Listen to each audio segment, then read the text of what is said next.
At 93, Angie Dickinson finally speaks up about Robert Redford. Angie Dickinson was born Angeline Brown on September 30th, 1931, in Culm, North Dakota.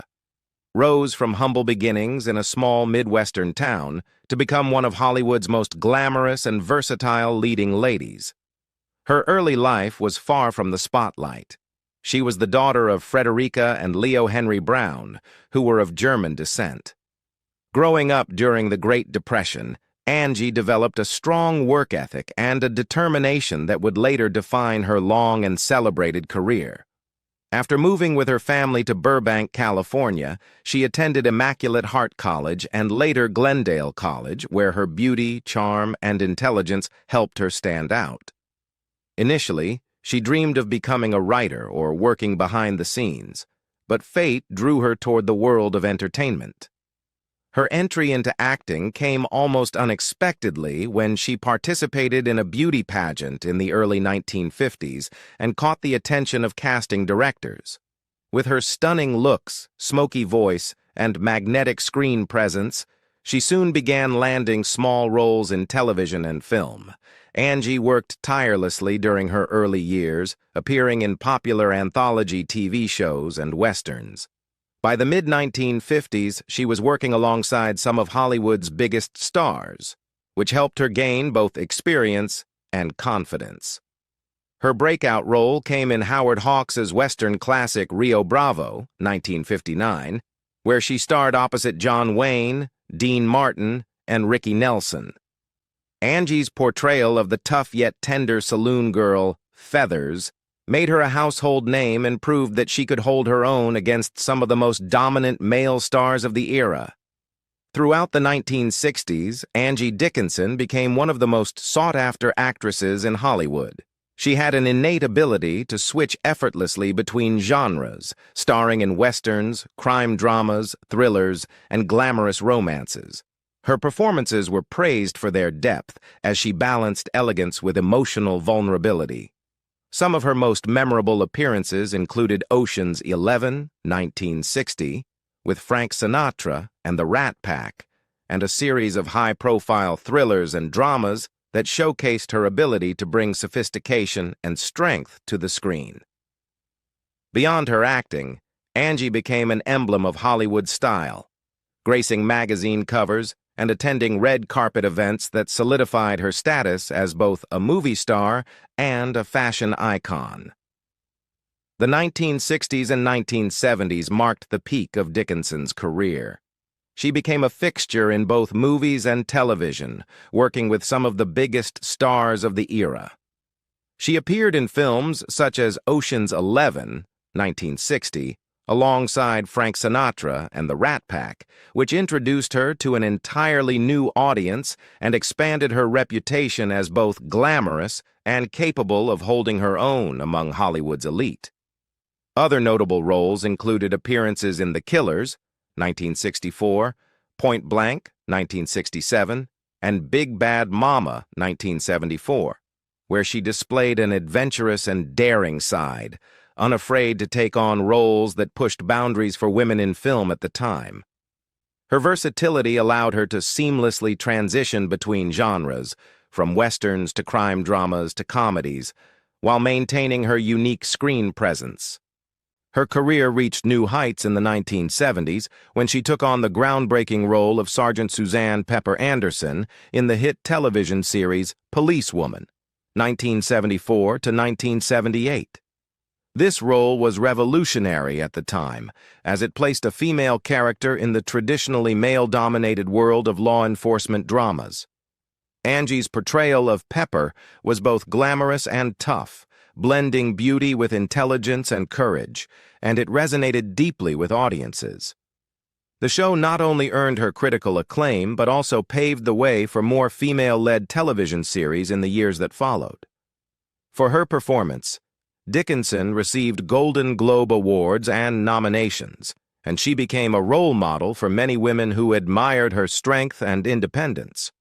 Even after Policewoman, Angie continued to work steadily in television and film, proving her longevity in an industry that often favored younger stars. She appeared in acclaimed projects such as Brian De Palma's Dressed to Kill, 1980, where her role as a lonely housewife showcased her dramatic talents and ability to bring vulnerability to complex characters. Throughout the 1980s and 1990s, she remained active in film and television, often choosing roles that challenged her and reflected her personal growth as both an actress and an individual. Angie Dickinson's personal life, much like her professional career, was rich with both triumphs and challenges that shaped her into the remarkable woman she became. Her first marriage was to Gene Dickinson, whom she wed in 1952. At the time, Gene was known as a talented college football player, admired for his athleticism and discipline, qualities that reflected the all-American ideal of the 1950s. After leaving behind his athletic career, Gene eventually transitioned into the electronics business, a field that was beginning to expand rapidly in post-war America. The marriage lasted officially until 1960, though the couple had already separated in 1956. Despite the challenges in their relationship, Angie's connection with Gene played an important role in her early years as she was finding her footing in Hollywood. Interestingly, even after their divorce, she chose to retain his surname Dickinson, which became the name she carried throughout her career and by which she would ultimately be recognized worldwide. This decision not only signified continuity in her professional identity, but also gave her a certain distinction in Hollywood, where maintaining a recognizable name could have a significant impact on career longevity. During the years of her marriage to Gene Dickinson, Angie also developed deep and lasting friendships with some highly influential figures, among them the celebrated economist John Kenneth Galbraith and his wife, Catherine. The Galbraiths were part of an intellectual and diplomatic circle that offered Angie a window into a world far removed from Hollywood. Through their friendship, she was introduced to stimulating conversations about politics, global economics, and culture, which broadened her horizons and allowed her to interact with people of extraordinary intellect and influence. When John Kenneth Galbraith was appointed U.S. Ambassador to India by President John F. Kennedy, Angie visited the Galbraiths abroad. Her visits and the time she spent touring with them during their posting in India made such a strong impression that they were recounted in Galbraith's memoirs, Ambassador's Journal, and A Life in Our Times. These references in his writings not only highlight the closeness of their friendship, but also testify to the unique place Angie held in the lives of powerful and cultured figures beyond the entertainment industry. In 1965, Angie Dickinson embarked on a new chapter in her personal life when she married the world-renowned composer and songwriter Burt Bacharach. Bacharach was already a towering figure in the music industry, celebrated for his sophisticated melodies and groundbreaking contributions to pop music. Together, they became one of the most glamorous couples of the era, blending Hollywood star power with musical genius. Their marriage lasted for 16 years, an impressive span by Hollywood standards, though it was not without its complexities.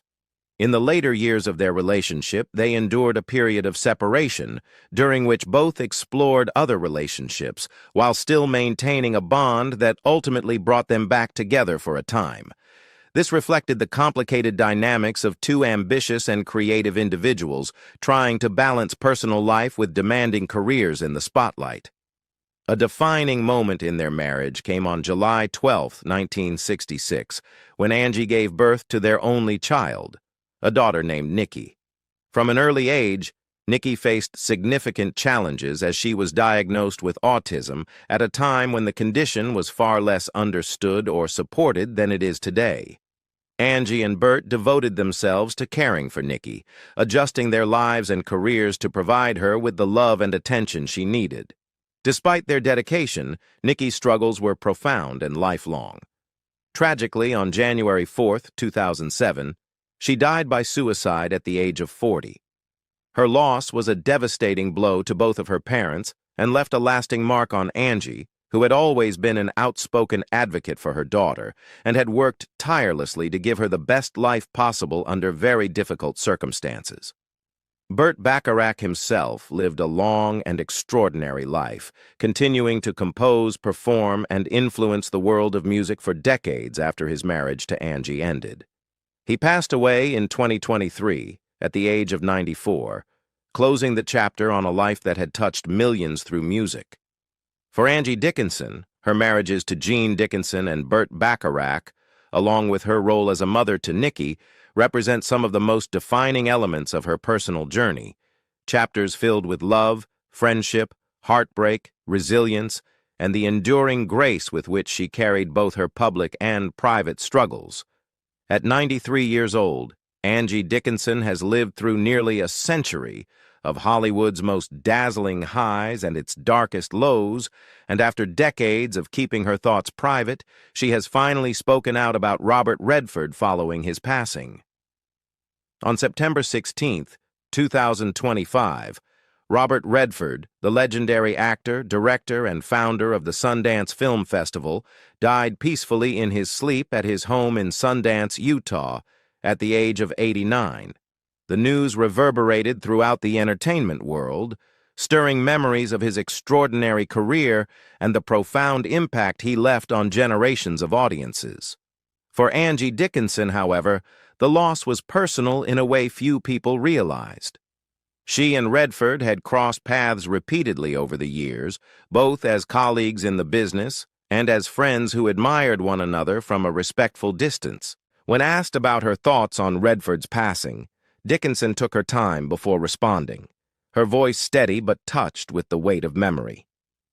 "Robert was one of those rare men in Hollywood," she said. "He was not only strikingly handsome, that part was obvious to everyone, but he also had integrity, which in this town is not always easy to find.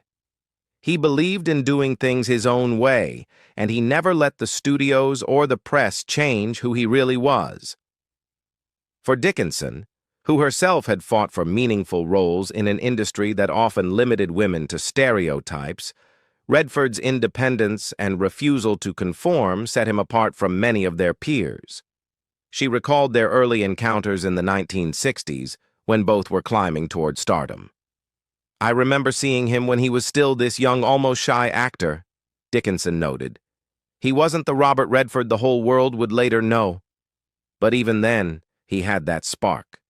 You could feel it when he walked into a room. You just knew he was destined for something big." For Dickinson, who was already gaining recognition for her television and film work at the time, Redford's humility was refreshing. She emphasized that he never carried himself with arrogance, despite being aware of the attention his good looks and charm brought him. As she spoke, Dickinson did not shy away from acknowledging the unique challenges of being women in Hollywood at the same time as men like Redford. "I'll be honest," she admitted, "sometimes it was frustrating. Robert had opportunities that women just didn't get back then. He could be rugged, he could be romantic, he could be political, and he was taken seriously in every role. For women, the expectations were different, and we had to fight harder for respect. But to his credit, Robert always respected the women he worked with. He never treated us like decorations. He listened. That meant a lot." She also spoke warmly of Redford's activism and his work outside of acting, particularly with environmental causes and the Sundance Institute. "Robert wasn't just about making movies. He wanted to change the world, even if just a little," Dickinson explained. "Sundance gave so many young filmmakers a chance when the big studios wouldn't even open the door for them. He nurtured talent, and that was his legacy, just as much as any film he ever starred in." She paused for a moment before adding softly, "That generosity, that vision, is something I'll always admire." When pressed about whether she and Redford had ever shared more than friendship, Dickinson gave one of her trademark half-smiles. "People always ask that," she said with a laugh. "Robert was the kind of man women adored, and I was no exception. But the truth is, we never had a romance. We respected each other, we enjoyed each other's company, but it was never that. And maybe that's why our connection lasted as long as it did. There was never any baggage between us. Still, Dickinson acknowledged the undeniable charm Redford carried throughout his life. He had that combination of boyishness and strength that was irresistible, she reflected. Even in his later years, when his face was lined with experience, he had that twinkle in his eyes. He could make you feel like you were the only person in the room, and that's a gift very few people have. As for his death, Dickinson grew quiet, her words soft but filled with sincerity. It breaks my heart to know he's gone, but I find comfort in knowing he left this world peacefully, in the home he built with his own hands in Sundance. That was his sanctuary, and I think that's exactly how he would have wanted it. She went on to say, I will miss him terribly, but I'll also carry with me the lessons of his life. That you can be successful and still be decent, that you can be famous and still be private, and that you can chase your dreams without forgetting where you came from. For Angie Dickinson, Robert Redford was more than a Hollywood legend.